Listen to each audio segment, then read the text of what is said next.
A food-motivated dog is one that can be trained very quickly. However, it's really easy to get stuck being a hostage to treats. It's just as easy, though, to get rid of treats altogether, and I'm going to show you how to do that right now.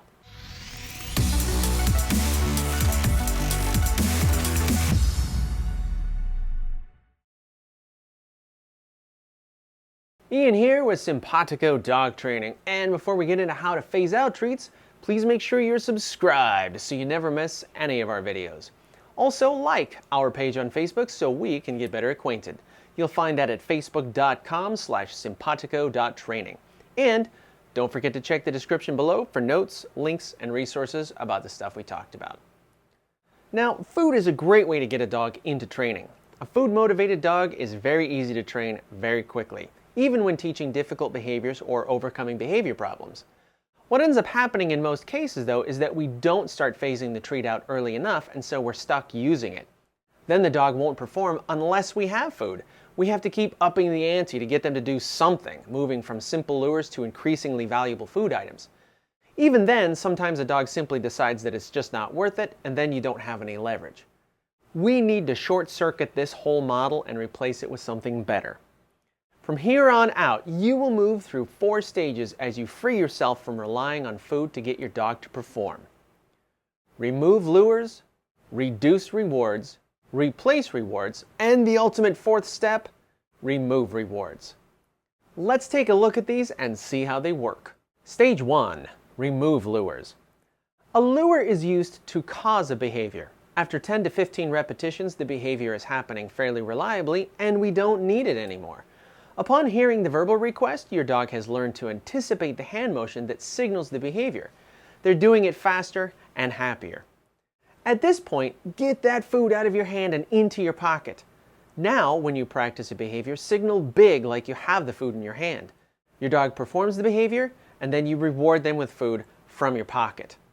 At this point, your dog learns that they don't need to see the food. If they respond correctly, food rewards will still magically appear. From now on, you can practice with empty hands. Incidentally, this is the fastest stage. You can empty your hands within the first day of teaching something new in most cases. Now you're ready for stage 2. Reducing the number of rewards. The key phrase here is more for less. We start expecting more work out of one reward. We want longer stays, faster recalls, perfect heels, and better performance overall. Here's an example. In group classes, we teach the positions sit, lay down, and stand. Then we practice the transitions by doing the routine sit, stand. Initially, we lure train these and we may reward every step. Sit treat, down treat, sit treat, stand treat, and so on. That's 6 pieces of food for the whole routine. Within the next couple of classes, though, we should be doing the whole routine with an empty hand and 1 reward at the end. Not only did we remove the lure, but we've reduced the number of rewards in this example from 6 to 1. The big takeaway in this step is that we want performance to keep improving no matter what. Don't be in too big of a hurry to reward everything. This is a commission-based payment program now. Treat every food reward like it's a paycheck that they have to work for. Always be refining the criteria too. Raise the bar as they get better. Only reward your dog immediately following responses that are prompt, precise, and polite. Above average responses, get a little training treat. Great effort gets a big liver treat, and half-assed effort gets diddly squat. Your dog will learn that even though you have food, they won't get a reward every time.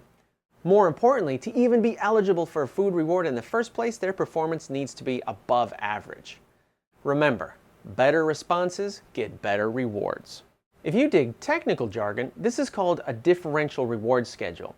This will have the effect of distilling mediocre behavior over time down to pretty great behavior. And honestly, the number 1 success factor here is repetition. Now we're ready for stage 3, replace food rewards. At this stage, we need to get the food out of our pockets and reward the dog with other things like praise, petting, toys, games, and activities. Life rewards like these can become strong motivators to a happy dog. For example, when you're walking your dog, you could stop periodically and have them sit. As a reward, say, "Great, let's go." In this case, the walk continues, which is the reward. No food required. Around your house, in the yard, or at the dog park, call your dog and ask them to sit every minute or so, and as a reward say, "Good job, go play." In this example, play resumes, which is the reward. No food required. When playing tug or fetch, behaviors like take it, leave it, and drop it are implicit because they're part of the game, and the game itself is a fun reward. Again, no food required. I teach all of my students to treat their voice as their number 1 training tool and their hands as the number 2 training tool. That is to say that praise and touch can be powerful rewards and can substitute for food very easily. My touch tactics video has some great strategies for using petting as a potent life reward. I'll link to that video in the description for this one. The point here is that your dog learns that food isn't necessary. Correct responses and great performance produce all sorts of other amazing rewards. Now, you could stop here. You're free of food, life is grand, but some of you will want to push onwards to the final step, removing all external rewards. Assuming you've got the first 3 steps in the bag and you continue with your practice, it will eventually no longer be necessary to reward your dog to reinforce behaviors you want from them. You could of course always reward your dog if you choose to, and they'll love you for it, but the point being that rewards are not necessary to guarantee good behavior. Each correct response becomes its own reward. This is just like when we go on a hike or ride horses or read a book or play sports. External rewards aren't necessary. Getting to do it is the reward. This is the pinnacle of practice, getting to the point in our relationship that doing the things we ask is our dog's favorite hobby.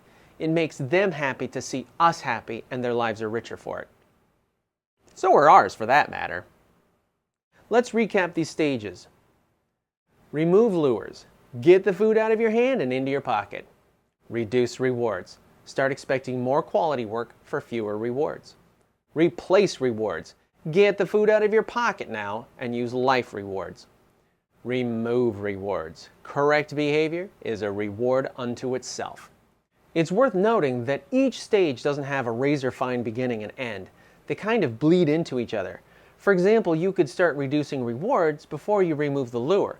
You could start cultivating life rewards before you get rid of food rewards.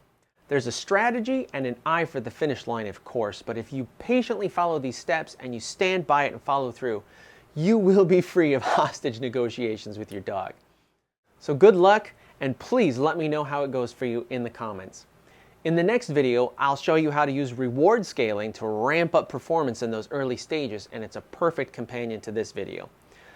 Don't forget to give us a thumbs up if you learned something useful, and as always, keep learning, keep practicing, and I will see you next time. Thanks for watching.